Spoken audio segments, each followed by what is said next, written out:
Maybe at some point in this hour, Andrew Seeley and I will put up a fight against Dia Wall because she is I'm getting text messages that she's running laps around us right now. Is it ever true? I was legit joking. It's like, why are we even putting a show together? Let's just have her on and rock. Like, that's kind of where all of our conversations go, quite frankly. Now we get to get into my most controversial and favorite topic of the day. Buddy.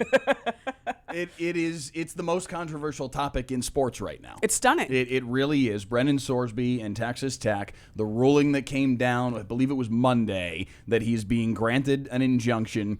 And there's a lot of legalese behind how all of this works together. And I genuinely do not believe that this is the judge saying that he thinks that gambling should be allowable in collegiate sports. I think what it is the judge is saying the NCAA has been very inconsistent with their application of their rules throughout all of history, not just around gambling, and therefore they have to prove it, is basically, I think, his point. But the end result, the brass tacks of it all, is this is a guy who gambled on a lot of different sports and is very likely going to be able to play this fall. I don't think we're done from a legal perspective. I think there are more appeals coming. I think the Big 12 is going to try and step in here in some form or fashion. There's a lot still to happen between now and week 3, which is the earliest he could ostensibly play given this injunction. But at least as it stands right now,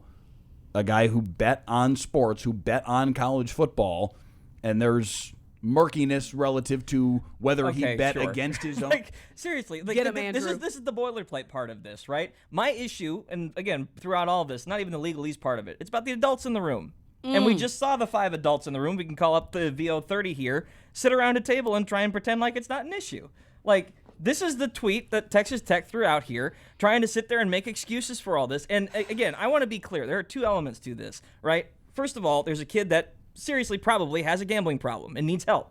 He's seeking that help. They might be actually performing the performative elements of getting him through all of that. I am not critiquing that part of this. I am critiquing the brand that's sitting there saying he's eligible, and they're allowing him to be eligible under this.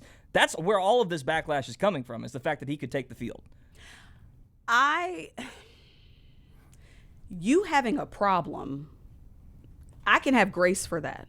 But there's also the consequence aspect of this. Yes. He bet on his own team. He broke the law, sending money to bookies in other states to bet for him. He knew what he was doing was wrong and a violation of the rules, right? Yeah. And now I think what this has morphed into, and what people don't understand, where is the integrity in the sport? Because we can say, oh, he didn't bet against his own team, or he wasn't throwing games. Sure, right? You lose a whole level of trust. Why do we love college sports? For many reasons, but mainly because it's unpredictable. It's unpredictable. We love college sports because you always can have a Cinderella story. You can always have a new dream realized every day. When we find out that you betting in the back, and for me, I'm disappointed that an entire university would marshal all of their resources to say, yeah, we don't care. He needs help. And he's still going to play.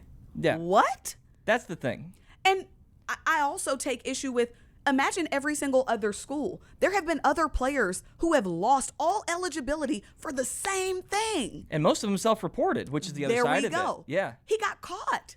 And so, like, I'm just at a place where I feel like this is extremely damaging. There's absolutely no integrity in it. And I love that you got your TCU hat on. Go Frogs, because they roasted them online, as they should have. VO31. Pull it up. Go ahead, pull it up so I can go ahead and see TCU. Because here's the thing. I'm not watching all that. The video was 20 minutes. It was 21 minutes. I'm not watching all of that. And I have watched the first probably 12 or 13 minutes of it as we were getting ready for the show. And for whatever it's worth, relative to it's not 21 minutes of them saying that there's not a problem here. Right. That they are acknowledging that there is a problem. They are acknowledging that this is a big deal. So to say, just for the sake of saying out loud, to say they're not isn't true. You still gonna play them though? Yeah, that's the thing. Are they though? Well, are they? Someone needs to decide that. Like, and that's what I'm saying. Who paid for the legal defense? Not Texas Tech.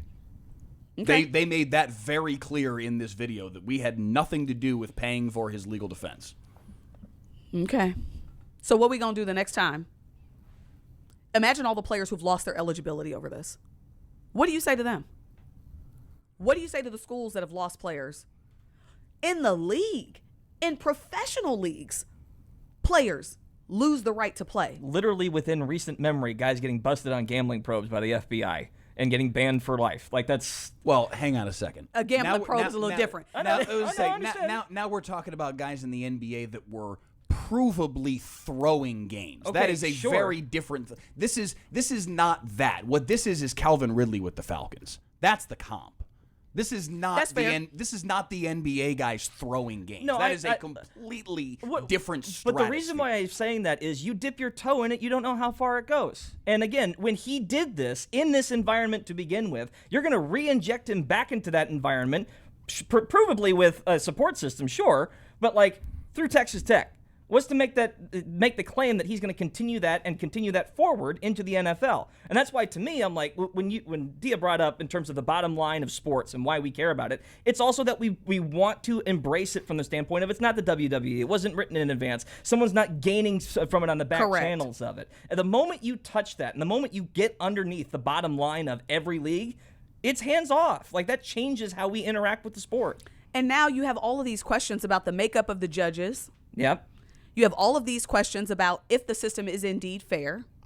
And then when other schools say, we don't want to play, if Texas Tech is going to play this kid, young man, let me back up because he is grown. If Texas Tech is going to let Sorsby play, we're not suiting up. Now that's a problem too. Like, it's a bridge too far for me at the end of the day. And if you have stripped other players of their eligibility entirely, I think it is a horrible precedent to set. So to go back to the Calvin Ridley of it all, though, he was suspended for a year, sat out the entire 2022 season. He's back in the league now. He's played with Jacksonville. He's played with Tennessee each of the last 3 seasons. Right, but he also proved he had the talent to be worth bringing back. What the focal point of all of this is that Sorsby's primary element here is that he still needs to prove that he has the talent to get in there. He can enter a supplemental draft on what he's got, but he wants this year with this roster to boost his stats and have a better chance. So how about this? I think could you not say to him then, if the NCAA was actually empowered to do so, which they're not, and that's the biggest problem in all of this, is what has been laid bare by this is the NCAA is entirely toothless now, and has been, but this really made it crystal clear. If they had the power to do so, would it be an acceptable outcome? Suspend him for the 2026 season. That would have been better. Let him keep that year of eligibility. You don't burn the year of. He's only got 1 year of eligibility left. So that's the consequence of it. I understand that. Like,